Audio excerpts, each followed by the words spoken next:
Buenos días, soy José Ernesto Morales de Illescas y traigo un caso del Hospital General de Massachusetts para el rotatorio de medicina clínica de la especialidad de digestivo y bueno, es un caso publicado en New England Journal of Medicine. Bueno, aquí se presenta el caso clínico. Se trataría de un varón de 89 años que viene por sangrados recurrentes en las heces. Como antecedentes personales, simplemente no tiene alergia a medicamentos, es hipertenso y exfumador. Tiene enfermedad de arteria coronaria, estenosis aórtica moderada, hipertrofia ventricular izquierda, insuficiencia renal crónica, glaucoma y nódulos tiroideos. Como intervenciones quirúrgicas, una hernia inguinal hace 2 años y este sería el tratamiento habitual. Antecedentes familiares: la madre murió de enfermedad de arteria coronaria y el padre de un derrame cerebral. Bueno, con respecto a la enfermedad actual, nos cuenta la historia del paciente que desde hace 2 años, que cuando se intervino una hernia inguinal, ha estado con dolores intermitentes en el cuadrante inferior derecho. Y hace 4 meses vino también al hospital de Massachusetts por un dolor abdominal difuso que se le sumó un presíncope durante la defecación. Bueno, se le realizó un análisis de sangre, que lo tenemos aquí, y también un TAC, que se nos informaba de diverticulosis en el colon descendente y sigmoide, áreas focales de hiperemia y engrosamiento de la pared en el colon descendente distal, y además también podemos ver cambios aterosclerósicos en ramas aórticas y aorta con aneurisma aórtico. Infrarrenal de 36 milímetros. También nos informaban de pequeños cálculos radiopacos en la vesícula biliar y el conducto biliar común. Se procede al tratamiento con ciprofloxacino más metronidazol y se resolvió el cuadro de la heces en sangre, se redujo el dolor abdominal, por lo tanto se procedió a dar el alta al paciente. Bueno, 2 meses más tarde vuelve el paciente con dolor abdominal difuso, heces sanguinolentas y calambres que le despertaban del sueño. Además nos contaba que era peor antes de la defecación, no tenía fiebre, anorexia, náuseas ni vómitos. A la exploración física, pues lo de siempre: sensibilidad en abdomen en cuadrantes inferiores, y se le realiza un análisis de sangre y como podemos ver hay una anemia, además de también una eosinofilia. Bueno, se procede a poner 2 concentrados de Matías y se le retira la aspirina, y como pruebas complementarias se toma una muestra de heces para cultivo y se realiza un TAC, que lo tenemos aquí. Como podemos ver, se observa un segmento largo de engrosamiento de la pared circunferencial del recto nicolossigmoide y diverticulosis de colon descendente distal sin diverticulitis. Se procede, por tanto, al tratamiento con ciprofloxacino más metronidazol. El segundo día nos da positivo para Clostridium y se suspende el ciprofloxacino. 3 días después continúa con los mismos síntomas, por lo que se pasa a vancomicina y se le retira el metronidazol. Presenta una mejoría clínica, por tanto se da de alta con un tratamiento de 2 semanas de vancomicina vía oral. Bueno, 2 semanas más tarde vuelve con heces sanguinolentas y un aumento de la frecuencia de deposiciones, pero esta vez no viene con dolor abdominal. Se le comienza a aumentar la dosis de vancomicina durante la siguiente semana y sigue aumentando la frecuencia de las deposiciones, incluso llegando a la incontinencia. La exploración física es la misma que en ingresos anteriores y bueno, se pide sangre oculta en heces, que es positiva, Clostridium negativo, y se pide un cultivo en heces, que también es negativo. Al 5.º día se realiza una sigmoidoscopia flexible, que podemos ver aquí, donde se aprecia mucosa eritematosa, congestionada, erosionada, friable en colon sigmoide, con sangrados espontáneos y pseudopólipos. Por lo tanto, se procede a la extracción de la biopsia, que la tenemos aquí abajo, y bueno, se informa de colitis crónica marcadamente activa, con erosión de la superficie, criptitis neutrofílica, pérdida de la cripta y reemplazo de la lámina propia con infiltrados linfoplasmocitarios densos. Además, en la inmunohistoquímica se detectan cuerpos de inclusión de citomegalovirus en la inmunotinción. Por tanto, se comienza con tratamiento con ganciclovir, con el cual se reducen los sangrados, pero aparece dolor abdominal y anorexia, que son efectos adversos del ganciclovir. Por lo tanto, se sustituye por valganciclovir. A los 6 días se reduce la frecuencia defecatoria, la anorexia y el dolor abdominal, por lo que se procede a dar al paciente de alta. Bueno, 2 semanas más tarde, que correspondería con el ingreso actual, nos cuenta el paciente que desde hace una semana está con diarrea, heces amarillentas y malolientes y que ahora ya estaba de nuevo con heces sanguinolentas, anorexia e incluso nos cuenta una pérdida de 3 kilos en el último mes, que ha sido involuntaria, debilidad y dolor en el abdomen izquierdo. Nos niega fiebre, hematomas o otras hemorragias. Lo primero que hacemos es realizar la exploración física y ver que está hemodinámicamente estable. Y bueno, se trata de un anciano frágil con mucosa seca, membranas y dentición deteriorada. Y bueno, no tiene ninguna lesión orofaringia, auscultamos su soplo de la estenosis aórtica y bueno, misma exploración de siempre en el abdomen. Pedimos pruebas complementarias, análisis de sangre y esta vez también nos sale la toxina para clostridium difficile y Zika negativos, no hay huevos ni parásitos y los anticuerpos en tamoeba histolítica son negativos, con cultivo negativo. Se pide el TAC, que lo tenemos aquí abajo, y vemos el engrosamiento de la pared intestinal con cambios inflamatorios involucrando el recto y todo el colon, la aterosclerosis suya calcificada y el aneurisma aórtica infrarrenal que está de 37 milímetros con trombo mural.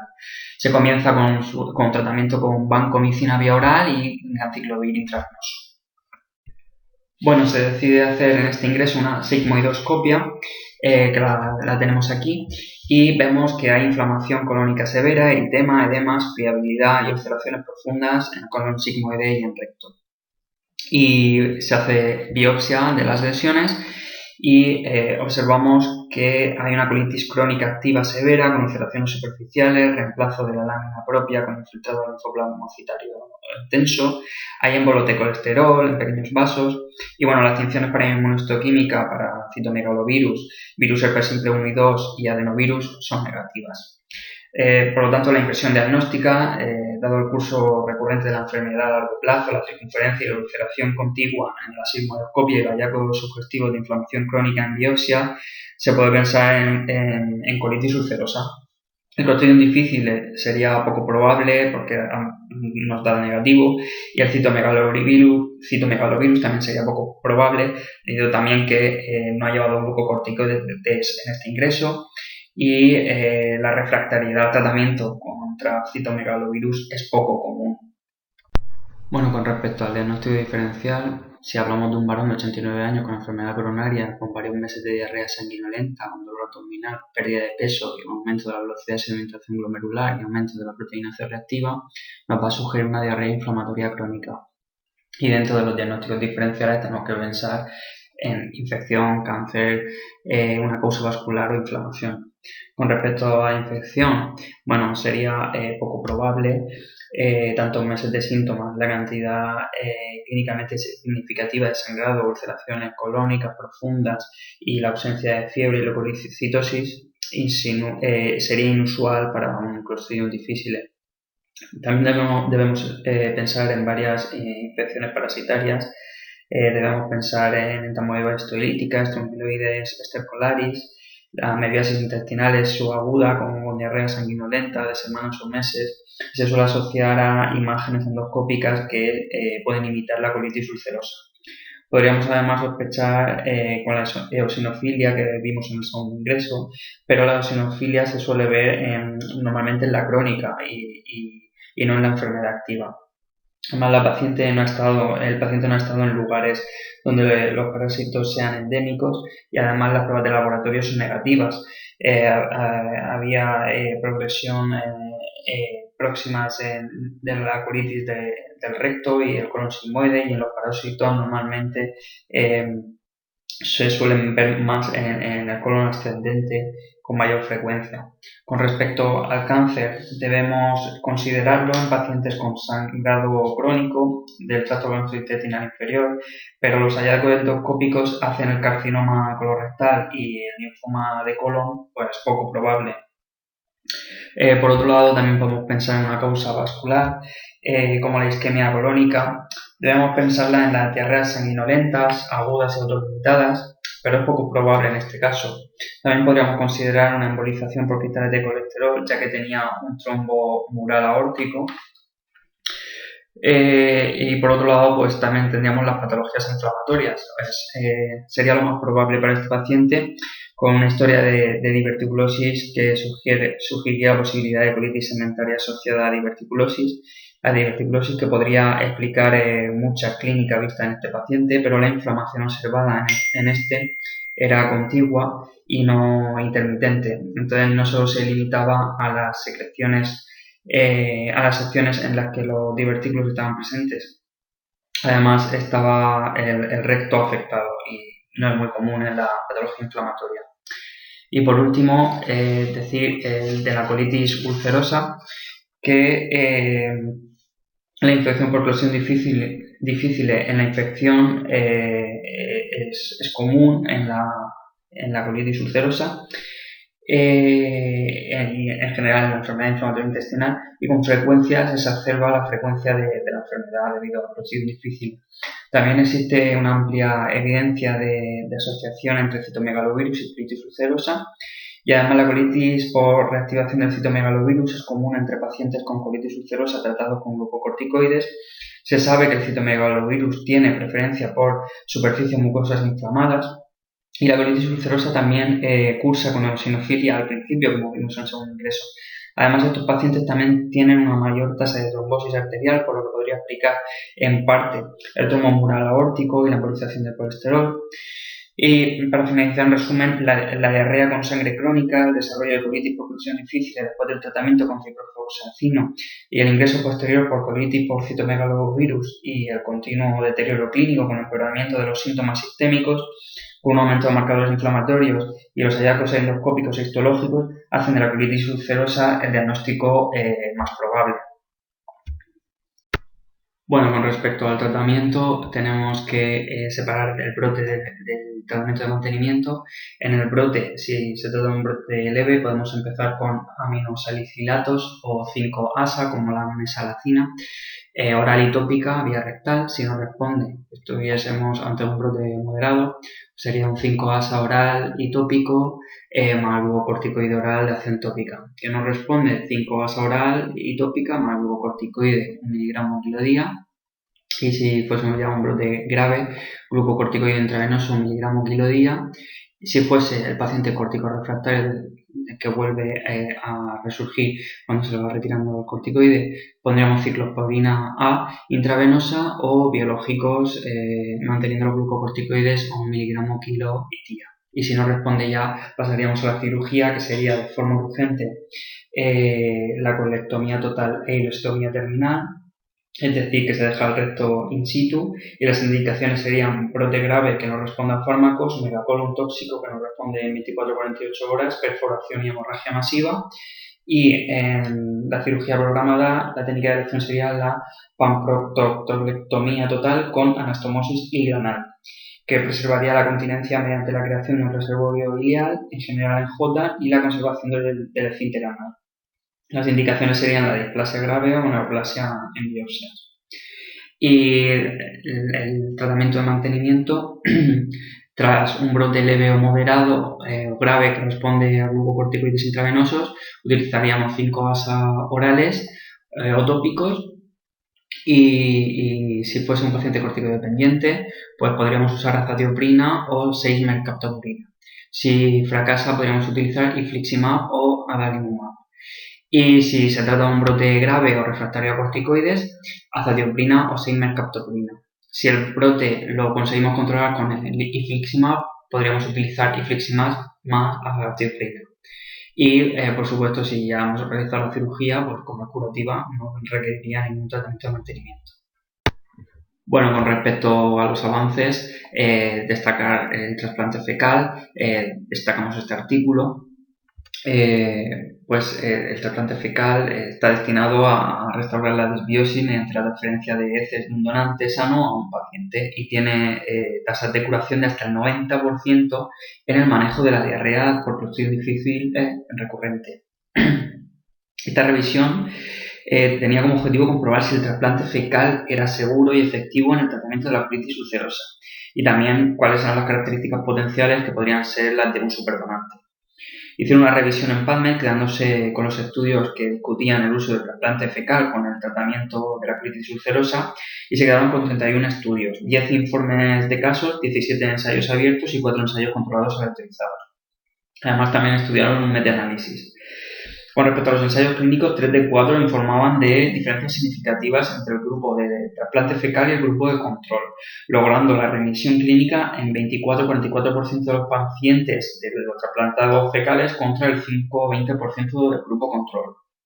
El metaanálisis además confirmaba que significativamente había más pacientes en el grupo de trasplante fecal que lograban una remisión clínica en comparación con el grupo control, con un valor de P de 0,01, con un 42,1% en el grupo de trasplante fecal versus un 22,6% en el grupo control. Y esto era debido a que la microbiota intestinal jugaba un papel importante en el éxito del tratamiento. No obstante, los autores concluyen que parece una terapia prometedora y segura para la colitis ulcerosa, pero que es necesaria más investigación para confirmarlo. Algunos estudios también han relacionado ciertos microorganismos con terapias más efectivas, como podría ser las bifidobacterias, y otros microorganismos como los lactobacillus o los clostridium con terapias que suelen fracasar más. Pero bueno, habría que, según dicen estos estudios, sería importante analizar la biota del donante y la del receptor para tener más éxito en la terapia. Con respecto al siguiente punto, las proteínas de choque térmico, destacar este artículo. Las proteínas de choque térmico son moléculas que responden al estrés y están involucradas en varios procesos fisiopatológicos, y varias líneas de investigación vinculan la expresión de proteínas de choque térmico con el desarrollo y el pronóstico de la enfermedad inflamatoria intestinal.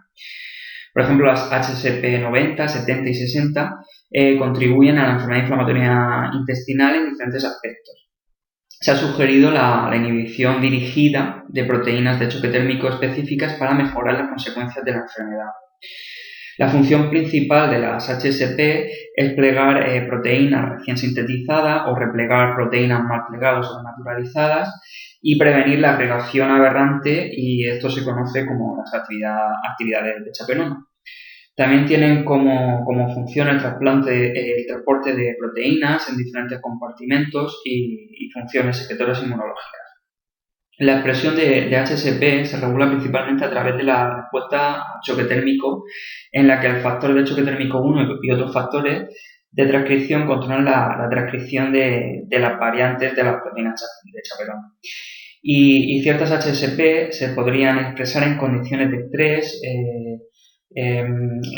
fisiológico y ambiental, como el estrés por calor, agentes tóxicos, hipoxia, metales pesados, y pueden inducir a una alta expresión de HSP en células epiteliales intestinales.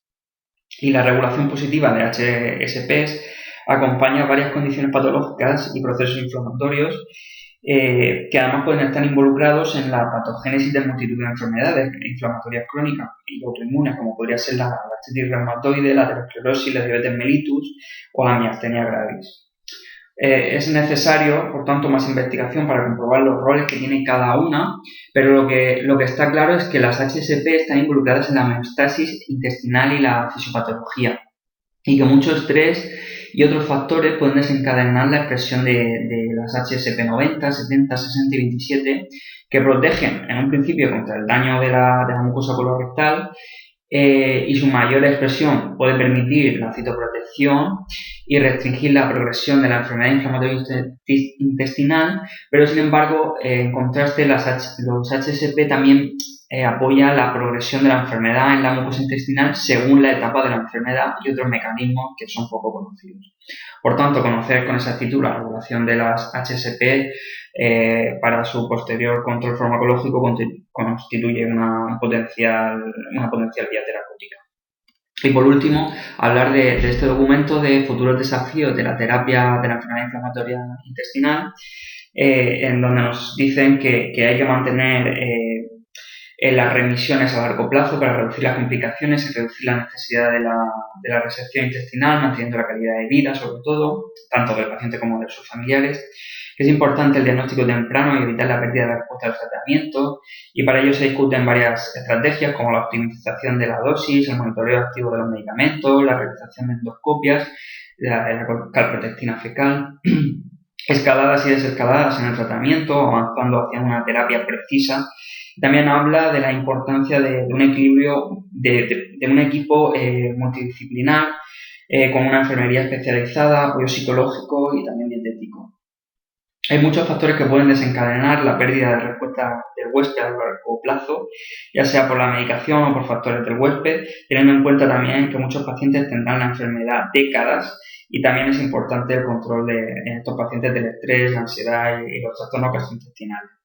Es importante el control de la enfermedad de estas personas para prevenir pues eso, en un futuro las complicaciones y se intentará hacer a través de la medicina personalizada basada en el diagnóstico molecular preciso, prediciendo respuesta, resultado y además reduciendo también efectos secundarios y aumentando en definitiva la calidad de vida tanto del paciente como de los familiares y sus complicaciones. Se han desarrollado nuevos fármacos como los inhibidores de la RIP2, medicamentos antifibróticos y terapias con células madre para la enfermedad perianal. Esta es la bibliografía. Muchas gracias.